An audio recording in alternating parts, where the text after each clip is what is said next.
Could you explain in simple terms why we were seeing such a push for Bifido currently? It just the connection in my mind was because the from what we show for our Bifido strains, they are not producing any of that D-lactic acid. Is that you want to speak to that? Just Bifidobacteria in general, why there might be a push for that, or in this for this particular person, why they're maybe seeing that, and then from our perspective, what why that is, and with a product like True Bifido Pro, why that's important for someone. Well, without hogging this whole conversation here, as when a baby's coming through the birth canal, their skin is just coated with lactobacillus, 90% of their body. If they're a C-section baby, it's less than 10% is lactobacillus. And then Mother Nature has created this marvelous concoction called breast milk. And in there is an ingredient called human milk oligosaccharide. It's absolutely indigestible by a human being. What's it there for? It's there to feed the bacteria that the baby is getting from breastfeeding, and predominantly that's bifidobacteria.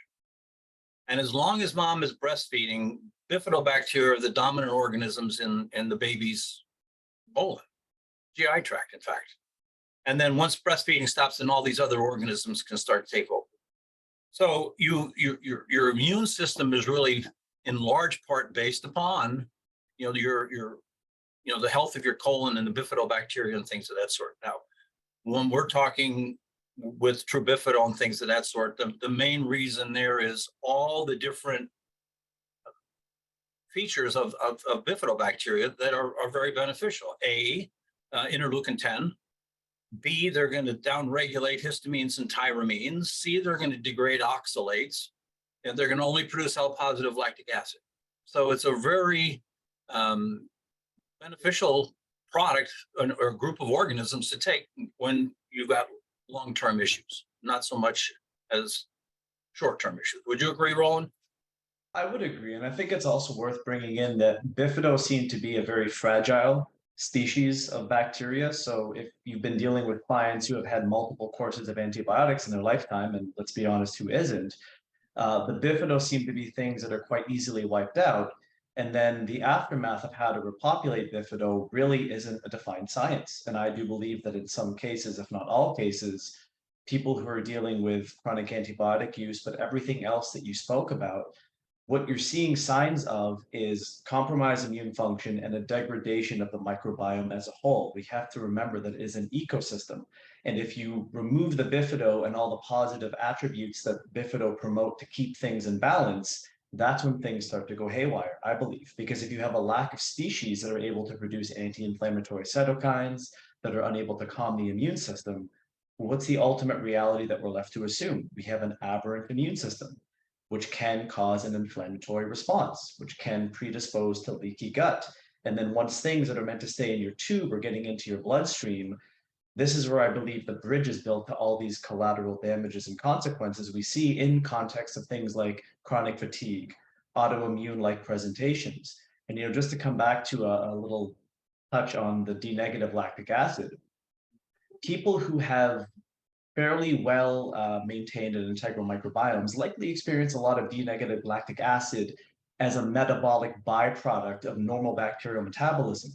The difference between those people and the ones who it affects is the D-negative lactic acid that stays in the gut and gets excreted when you have a bowel movement likely has no effect. Why? Because it's a little acid that gets bound to something and it gets removed from the system. The reason D-negative is such an important conversation piece for certain crowds, the chronic fatigue syndrome people, the fibromyalgia, the chronic Lyme patients, the viral patients, is because you only have two pathways in the body that can remove D-negative lactic acid. You can't convert it back into a nutrient energy molecule very effectively. So it's the kidneys and it's the liver. And what happens with people who have chronic congestion in their body in terms of the presentation of chronic fatigue syndrome, fibromyalgia, detoxification issues? The liver is being overwhelmed perpetually. So if you have a high population of bacterial species that are D-negative producers, unless you reduce the incoming burden, then you can't clear, it's like an input and an output. In a bank account, if the input's good and the output's bad, that's a good thing. You save money. But if the input's good in this context, you're actually going to cause somewhat of a poisoning of mitochondrial function, because that's really what D-negative lactic acid does in these people who already have issues with detoxification and mitochondrial dysfunction. So, as back to what you said, why would you ever take a probiotic that you have an unknown assumption that it may produce a combination of both, when we can say definitively, based upon our knowledge of functionalities, that these strains are absolutely not producers of D-negative. They only produce the isomer version L positive, which actually can be used as an energy production nutrient for the body. Another thing with the bifidobacteria is they are producing short chain fatty acids.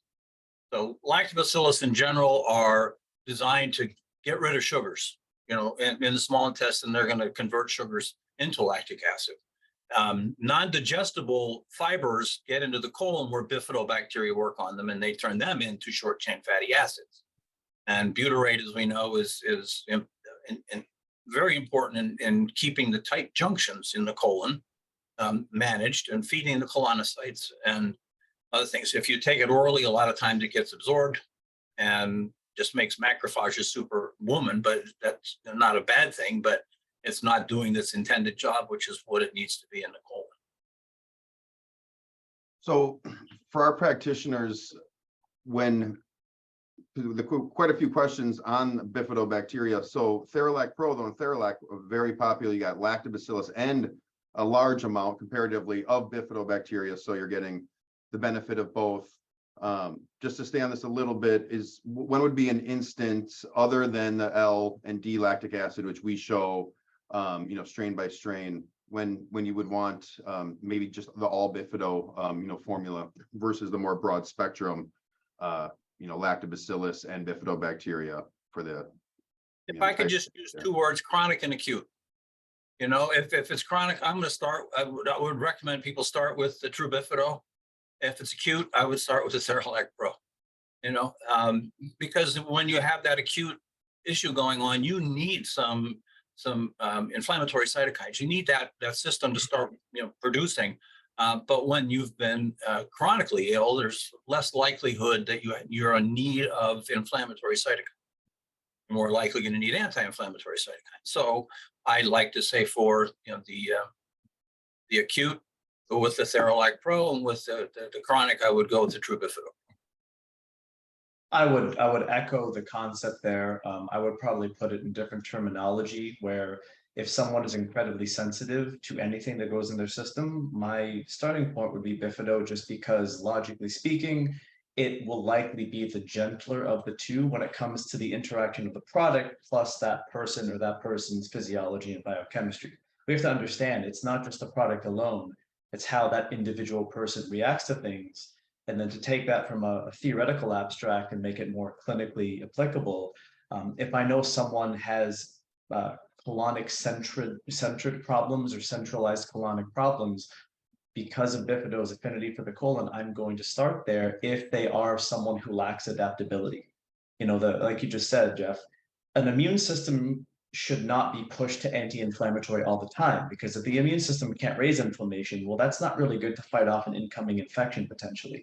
So if you have an individual who's relatively balanced, whatever that actually means clinically, they have the adaptability in either direction, Theralac Pro would always be my starting point, just because it's the widest cast net of theoretical benefits in a perfect world. If you have an individual who is extremely sensitive, who's recalcitrant to any sort of stresses that deviate them away from normal, their system's likely stuck in a hypervigilant sympathetic dominant state, which is accompanied with high chronic inflammation, endocrine dysfunction, nervous system signaling issues. You want to get their system calm so you can then rebuild the ability to have greater adaptability and transition them back to educating their immune system to have the seesaw work in both directions, rather than have one heavy person on one end and a light person stuck on the other end, up in the air, legs flailing, I want to get down, I want to get down.